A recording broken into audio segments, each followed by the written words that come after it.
Greetings YouTube. Today we're looking at the Free Tiger FT908 and I got this in the Tactical Black. I don't remember if it is available in another color or not. It may not be. Not all knives have a great deal of color variety.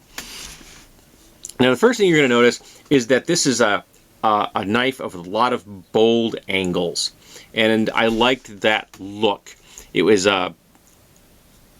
the handle is very well designed, and it's got that very angular vibe, even though the blade itself has this nice swoop on there and this large cutout, which you can actually use to open the blade, but it is primarily a flipper.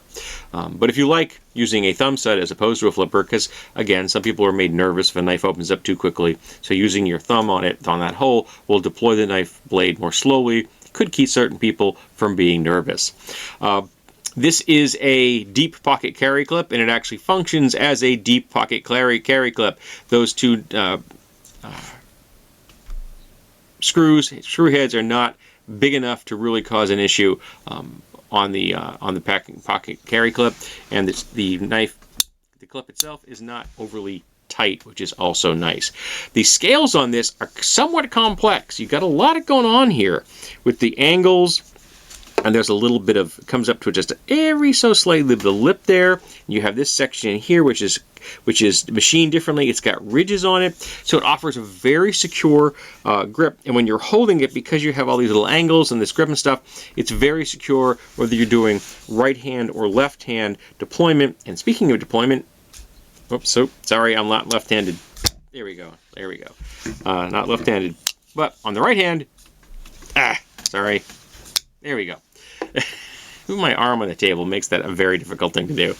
But right off the bat, modified Wharncliffe, just so pretty, and more complex angles. Look at that swedge, that double grind right there.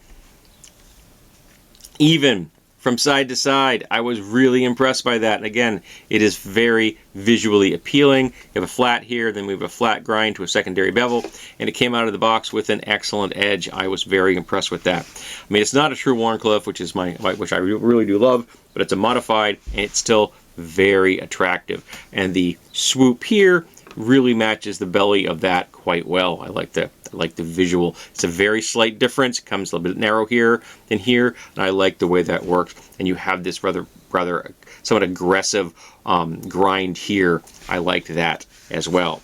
We have a solid lock up about 30%, and you have no motion in either direction. The liners are not skeletonized, which is kind of a pity, but they are still well done as far as fit and finishing is concerned on this knife. Did I check the centering? Yes, the centering is excellent on this, and as you just saw me do it, you can quite easily do a drop on that blade if you want to do that. There is no jimping. I know that there are people that like jimping, but sometimes I think it's extraneous, and this particular knife doesn't have any. I don't think it needs it. I think it gives it a nice clean look, and I was quite happy with that. And this very slight ramp right there does make it very comfortable if you want to be doing a cut like this. Very comfortable in this way, and if you're into the whole reverse pocket clip, reverse grip thing, very good. This makes it a very nice, secure guard, so your hand's not going to slip anywhere you don't want it to slip. Just quite comfortable. It's a substantial knife too. If you look at this thing, I mean, that's almost a 5-finger carry, grip right there. It's a pretty good sized knife. It's nice thickness to it. It's not overly thin. It feels like it's a solid medium duty knife. It really does. It has enough heft to it, but not too much. It's not overly heavy. It doesn't take up a huge amount of pocket real estate, but it does take up some because this is not a thin knife. So when you got it in your pocket like this, it does take up a little bit. When you put your hand in there, you do notice the knife is very much present, but it's not too heavy. It doesn't drag on your pocket at all. You're not really aware that it's in your pocket. I own knives that are heavy enough that you can kind of feel it when you're moving, and it kind of always bugs me a little. I prefer a knife that I kind of like just forget it's there until I need to deploy it. And this is one of those knives that isn't too heavy at all. As again, I don't remember if it was available in other colors. It may have been, but I think it looked best in the black in this particular model.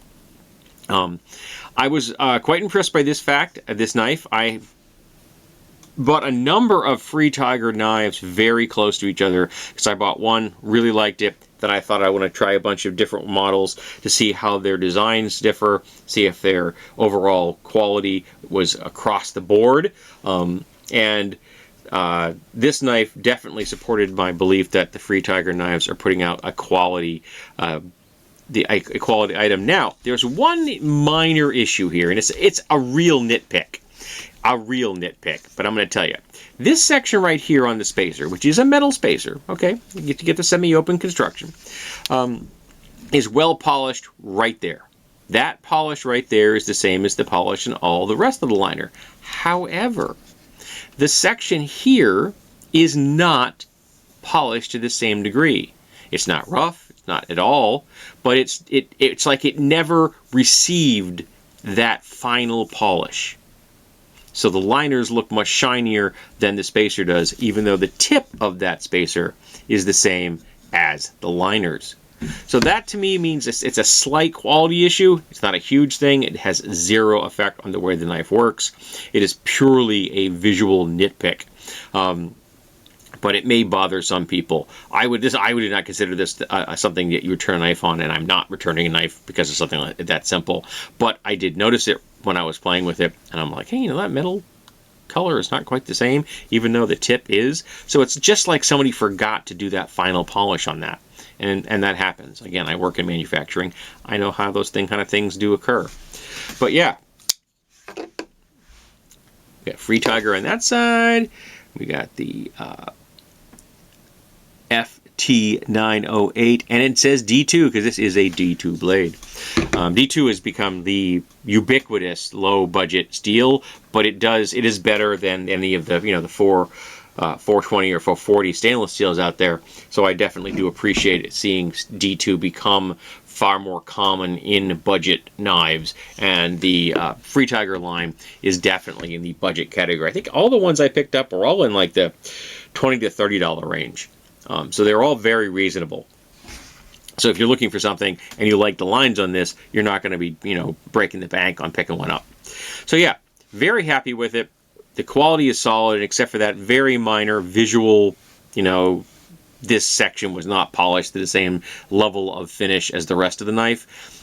Again, doesn't bother me that much, but I do want to point it out that there is occasionally going to be some kind of variations from each knife in any kind of a run, because these are made by people.